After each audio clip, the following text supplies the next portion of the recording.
So divinity meet artificial intelligence.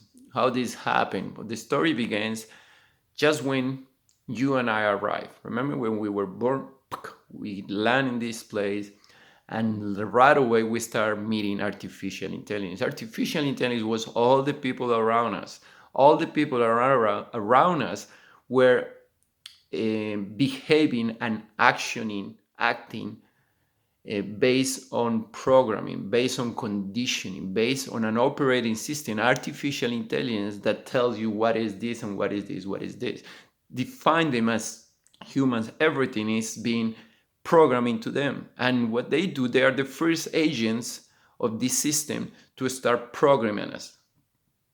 This system is so well designed that as soon as we get here, our parents are the first agents of the same system that I wouldn't say oppressed because it's not that it's voluntary, right? But the same system that is looking to overshadow divinity for a reason, of course. So think about this.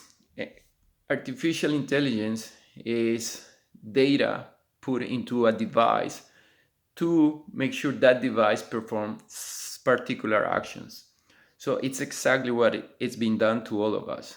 When we got here, we start receiving data and we start memorizing. And we were taught in school by our parents to repeat data so we can interact with them. Got it? That's why language. It's not bad because look at me, I'm telling you this through the same operating artificial intelligence. I'm using language. Yes, that's a very primitive language, a way of communicating, but it's the one we're using.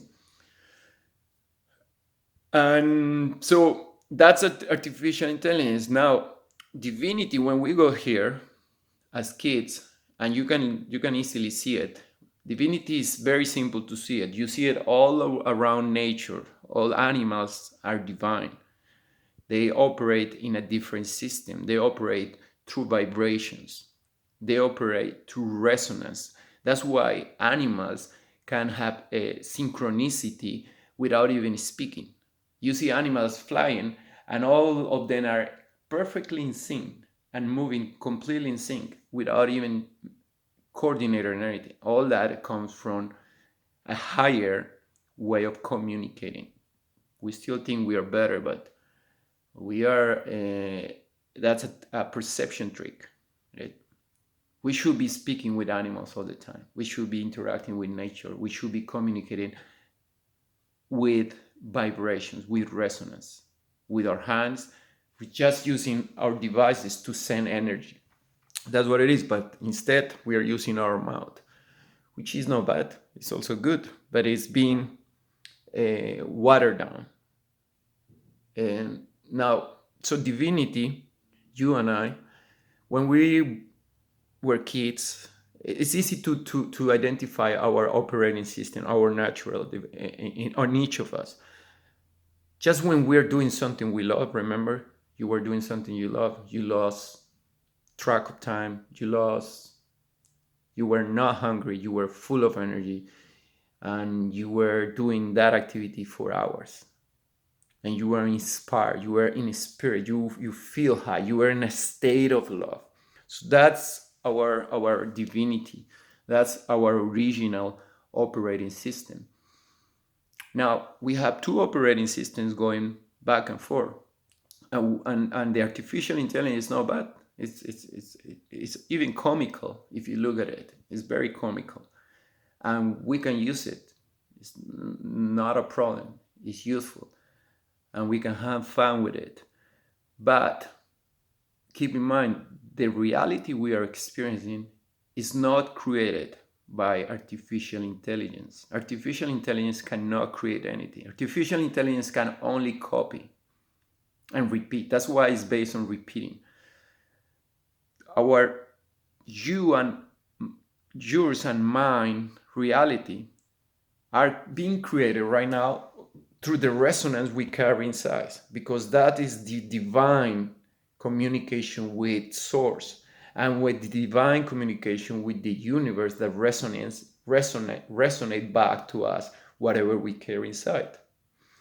The issue here is that because we lost practice with our divine operating system, with our divinity, we are completely unconscious of it. So the artificial intelligence is using that absence of mind, absence of consciousness, mind too, to power their artificial intelligence system. You got it? So they are using us literally as battery because we are not using our divine operating system, which is based on vibration. How can we use it? We use it every time we use it every time we're feeling. Every time we're feeling, we are accessing our divinity, because every time we're feeling, we are connecting with the vibration, we are resonating. Feeling doesn't have to be good. It can be a bad feeling. It can be anger. It can be fear. It can be, but with your presence, every time you feel that experience, what you're doing is you're loving yourself. You're entering in a state of love. Keep in mind, artificial intelligence train us, program us to believe that emotions are good or bad. But the universe do not manage the same operating system. The universe manages the divinity system, the operating system, the natural operating system, the same that creates this beauty of nature. You see the oceans, the mountains, all that you like to go and get contact with. That is who we are. This is who we are. That's why we are so connected with nature. That's why we like to go to nature, because we resonate with nature, because it's divine. So that's the love story. The love story